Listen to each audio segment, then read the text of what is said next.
आज हम लोग करने क्या वाला है, we are practicing gerund and participle. In short, we are going to practice non-finite verbs. Non-finite verbs वो verbs होती है जिन पर tense का असर नहीं होता, ठीक है। तो आज इन non-finite verbs में हम लोग जो है स्पेशली प्रैक्टिस करेंगे gerund, participle and to infinitive को। मैं चाहूंगा आप पूरा 100% अपना यहां पर दे, एक एक चीज को सुने, समझे और मेरे साथ बोले। सबसे पहले नॉन फिनाइट वर्ब में देखो, मैंने आपको 3 कैटेगरी बताई थी। एक बताई थी मैंने आपको जीरंड, दूसरी मैंने आपको बताया था पार्टिसिपल्स, और तीसरा मैंने आपको बताया टू इन्फिनिटिव नेटिव। ये इस तरीके से आपका टू इन्फिनिटिव। अब जीरंड जिसमें जब नाउन की तरह वर्ब काम करे, किसकी तरह काम करे, नाउन की जैसे काम करे आपकी वर्ब, तो वो आपकी जीरंड होती है।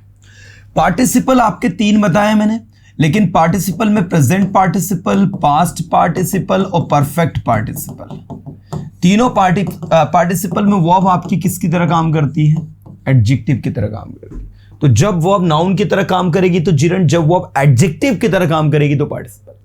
और टू इन्फिनिटिव आप सबको पता है कि भाई टू इन्फिनिटिव क्या है, मैं यहां हूं, आई एम हियर, आपको पढ़ाने के लिए, to teach you, I am here to teach you, that is to infinitive.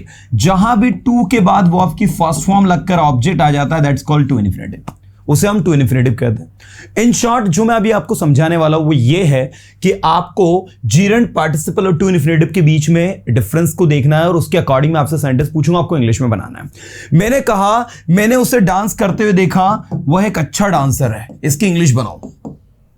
Come on, everybody has to speak. मैंने उसे डांस करते हुए देखा, तो I saw him dancing. Come on. I saw him dancing. He is a good dancer. He is a good dancer. Everybody has to speak. I saw him dancing. He is a good dancer. ठीक है, मैंने उसे नाचते हुए देखा, वह एक अच्छा डांसर है। तो ये डांसिंग ING लग गए हैं यहां पर, और he is a good dancer, ठीक है। उसे डांस पसंद नहीं है, उसे नाचना पसंद नहीं है। He doesn't like dancing. अब यहां पर ये जो dancing आया, this is actually the noun. ये नाउन की तरह काम कर रहा है, तो ये आपका जीरंड हो जाएगा। क्योंकि उसे क्या पसंद नहीं, जैसे बोलते ना, he doesn't like school, उसे स्कूल पसंद नहीं है। he doesn't like college, उसे कॉलेज पसंद नहीं है।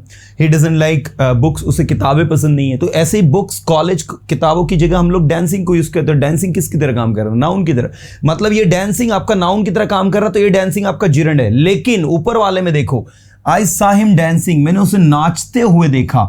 यहां पर डांसिंग का मतलब निकल रहा है नाचते हुए, और यहां पर डांसिंग का मतलब निकल रहा है नाचना। तो जहां नाचना मीनिंग निकल रहा है वो आपका जीरंड है, और जहां नाचते हुए मीनिंग निकल रहा है वो आपका पार्टिसिपल है। Getting everyone? चलो मैं बैक टू बैक आपसे सेंटेंस पूछ रहा हूं, नहीं समझ में आया जीरंड और पार्टिसिपल में क्या अंतर है, लिव इट, ट्रांसलेट करना सीखो, उसके साथ बोलना सीखो, because while talking nobody ask you that you are using gerund or participle. You got it everyone? Everybody just notice what exactly you are going to say. So focus on translation, focus on sentence making, focus on sentence speaking. So मैंने कहा वो एक अच्छा dancer है, मैंने उसे dance करते हुए देखा। I saw him dancing, he is a good dancer. उसे डांस नहीं आता, he doesn't know dancing. बोलो, उसे डांस नहीं आता, he doesn't know dancing. मैंने कल उसे दौड़ते हुए देखा, I saw him running yesterday. बोलो, मैंने कल उसे दौड़ते हुए देखा, I saw him running yesterday. I saw him running yesterday. मैंने उसे दौड़ते हुए देखा, क्या कहोगे इंग्लिश में, I saw him running yesterday. Okay, मैंने कल उसे इंग्लिश बोलते हुए देखा, वो एक अच्छा इंग्लिश स्पीकर है। I saw him, या I find की सेकंड फॉर्म आप फाउंड भी लिख सकते हो। I found him इंग्लिश बोलते हुए, स्पीकिंग इंग्लिश, ठीक है। I found him speaking English, वो एक अच्छा इंग्लिश स्पीकर है। He is a good English speaker, he is a good English speaker, English speaker, ठीक है। वो एक अच्छा इंग्लिश स्पीकर है, he is a good English speaker. उसे क्रिकेट खेलना पसंद है, he likes to play cricket, come on, he likes to play cricket, या फिर he likes playing cricket। देखो अगर to लगाओगे तो वर्ब में ing नहीं लगेगा। everybody has to focus। चलिए everyone, now मैं चाहूंगा पूरा attention they everybody। he likes to play cricket, उसे क्रिकेट खेलना पसंद है, ठीक है। और आप इसको ऐसा भी लिख सकते हो, he likes playing cricket, he likes playing cricket, ठीक है ना। this is A, this is B, okay। he likes playing cricket and he likes to play cricket, दोनों देखो, come on, he likes playing cricket and he likes to play cricket, got it। next अगला देखना, सारे student का attention चाहिए मुझे। मैंने कहा चाय पीकर मैं वहां गया, चाय पीकर मैं वहां गया। देखो इसमें आप परफेक्ट पार्टिसिपल लगाओगे, having taken tea, having taken tea, I went there. अब क्वेश्चन ये उठता है कि सर क्या मैं हैविंग टेकन टी ही बोलना चाहूंगा, क्या मेरे पास कोई दूसरे अदर ऑप्शंस नहीं है क्या? भाई आपके पास बहुत सारे ऑप्शंस है। अब ये भी कह सकते हो I went there by taking tea, वही मीनिंग है। जो मीनिंग आपका हैविंग टेकन टी दे रहा है, the same meaning is given by taking tea. आप ये भी कह सकते हो ई वाला, I went there after taking tea, मैं वहां चाय पीने के बाद गया।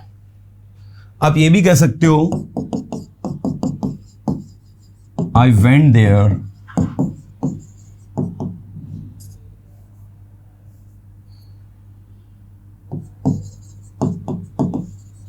टेकिंग टी, ठीक है, मैं वहां चाय पीकर गया।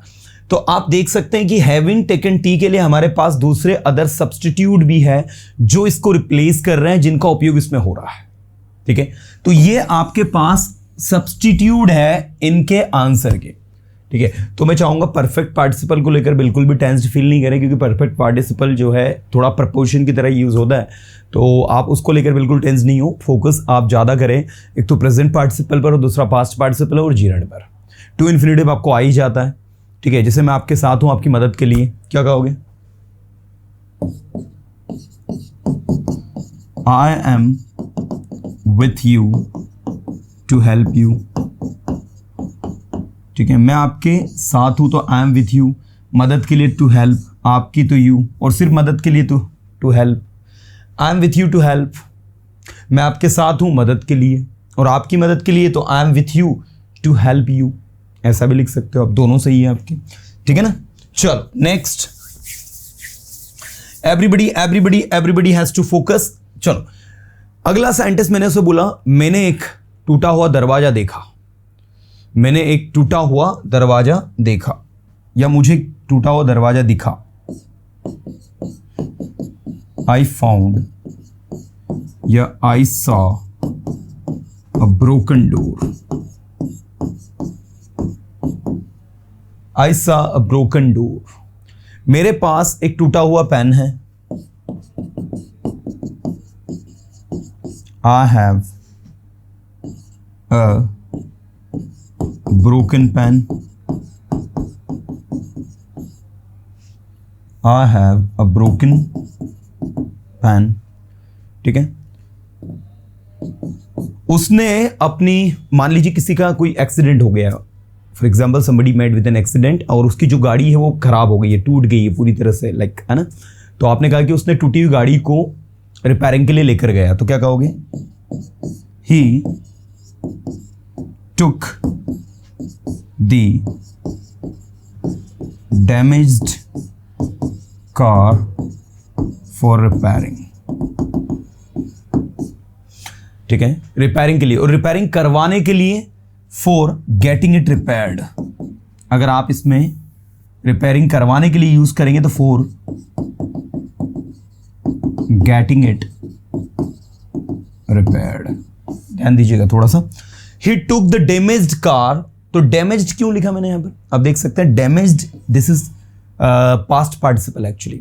यहां पर V3 है आपका, वो आपकी जो थर्ड फॉर्म है वो यहां पर यूज हुई है आपकी so he took the damaged car for getting it repaired.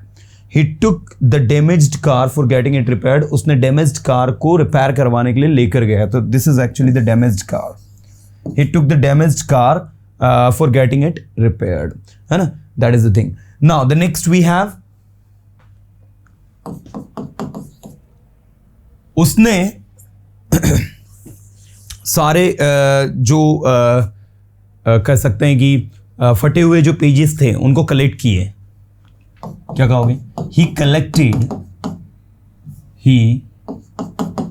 Collected all the फटे हुए पेजेस, मतलब जो पेजेस फाड़ के इधर उधर फेंक दिए थे लोगों ने, ऑल दी टोन पेजेस।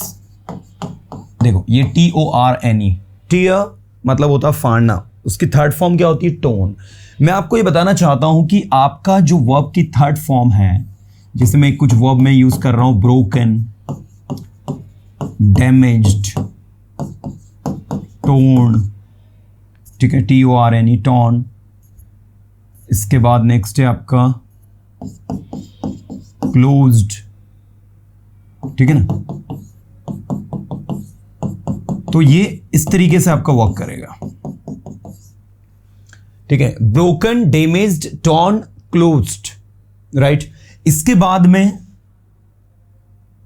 और भी आप जो भी ऐसी वर्ब लेना चाहते हैं, जैसे क्लीन्ड, है ना, प्लग्ड, यूज्ड।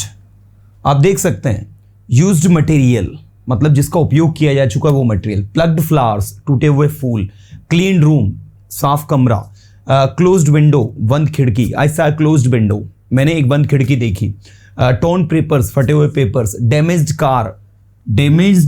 कार मतलब डैमेज हुई कार, है ना, ब्रोकन विंडो, टूटी हुई खिड़की।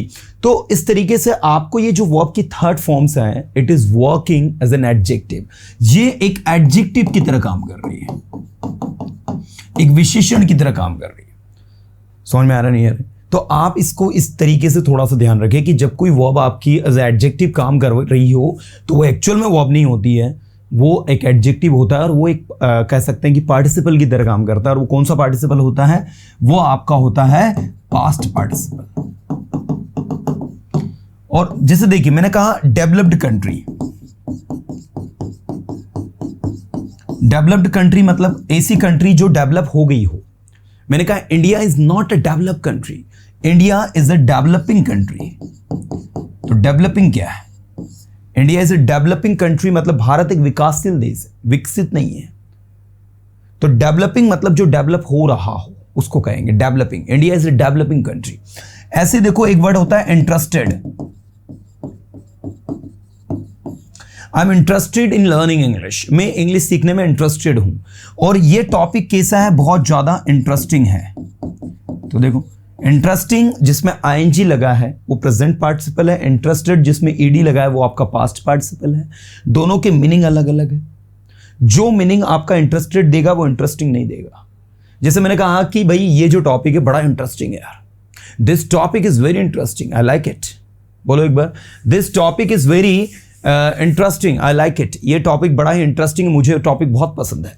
तो इंटरेस्टिंग, एक बार बोलो सभी मेरे साथ में, this topic is very interesting. India is a developing country and now we have to change the developing country into a developed country. और हमें मिलजुल के together we have to change this developing country into a developed country. हमें इस developing country को एक developed country में change करना है। You know what? So what I am telling you कि ये जो आईएनजी वाला कॉन्सेप्ट है ना, आईएनजी वाला कॉन्सेप्ट है, ये कोई काम होते हुए और जिसमें V3 लग जाता है, ये काम हो गया है। तो इनको लेकर बिल्कुल भी आपको कंफ्यूज्ड नहीं होना है। दोनों एडजेक्टिव की तरह काम करते हैं, ये भी एडजेक्टिव की तरह काम करता है, ये भी एडजेक्टिव की तरह काम, ठीक है। अब जैसे मैं कहूं इसकी एक बात करूं तो ब्रेकिंग, जैसे आप एक सुनते हो ब्रेकिंग न्यूज। अब ब्रेकिंग न्यूज क्या है? जो न्यूज टूट कर आई वो नहीं, जो न्यूज ऑल सडन अपीयर होगी उसके लिए ब्रेकिंग न्यूज होता है। लेकिन यहां ब्रेकिंग, ब्रोकन क्या है? टूटा हुआ। अब ब्रेकिंग क्या है? तो ब्रेकिंग का एक मतलब हो जाएगा टूटता हुआ, समझ में आ रहा नहीं आ रहा है? ब्रेकिंग का मतलब क्या हो जाएगा? टूटता हुआ। ये हो जाएगा टूटा हुआ, ये हो जाएगा टूटता हुआ, मतलब टूटने की जो प्रोसेस है वो चल रही थी, ठीक है ना। ब्रेकिंग रॉप, टूटती हुई रस्सी, मतलब रस्सी जो है वो टूटने की प्रोसेस पर थी, है ना, दैट इज। डैमेजिंग, डैमेजिंग मतलब डैमेज होते हुए, ऐसे ही टीयरिंग, क्लोजिंग। खैर इसमें से सभी जो यूज नहीं होते हैं कि भाई आप टीयरिंग भी यूज कर लो, क्लोजिंग भी यूज कर लो। कुछ ऐसे भी हैं जिनके सिर्फ प्रेजेंट पार्टिसिपल ही रेलेवेंट होते हैं, कुछ ऐसे भी हैं जिनके पास्ट पार्टिसिपल ही रेलेवेंट होते हैं, प्रेजेंट पार्टिसिपल यूज ही नहीं होते। जैसे टीयरिंग का नहीं यूज करते, क्लोजिंग का यूज नहीं होता है, ठीक है ना। तो ऐसा है भाई। और कभी कभी क्या होता है, कुछ चीजें आपके नाउन की तरह भी काम करती हैं, तो ये भी समझने वाला विषय है। हाँ, दो भाई कह सकते हो। अब देखो इन्होंने पूछा सर खराब फोन को क्या कहेंगे? खराब फोन को हम डैमेज्ड फोन भी कहेंगे अगर वो फिजिकली खराब हुआ है तो ऊपरी तौर पर, ठीक है। जैसे डैमेज्ड पीस, डैमेज्ड प्रोडक्ट, अगर वो फिजिकली खराब हुआ है तो डैमेज्ड का हो गया। लेकिन अगर उसके अंदर कोई सॉफ्टवेयर का इशू है या कोई इंटरनल प्रॉब्लम के कारण वो खराब हुआ है तो उसके लिए आपको ब्रेकडाउन यूज करना है, ठीक है। तो ब्रेकडाउन का ब्रोकन डाउन फोन ऐसा तो यूज करोगे नहीं आप, डैमेज्ड ही हम उसके लिए करेंगे, ठीक है ना। तो डैमेज्ड चल जाएगा, डैमेज से हो जाएगा, ठीक है ना। चलिए मैं आपसे कुछ सेंटेंसेस पूछूंगा, आप सभी को मेरे साथ में बोलना है, आंसर करना है। चलो, एवरीबडी हैज टू आंसर। मैंने कहा सब कुछ तैयार है, एवरीथिंग इज रेडी। मेरे साथ बोलो सभी, सब कुछ तैयार है, एवरीथिंग इज रेडी। सब कुछ बोला जाने के लिए तैयार है,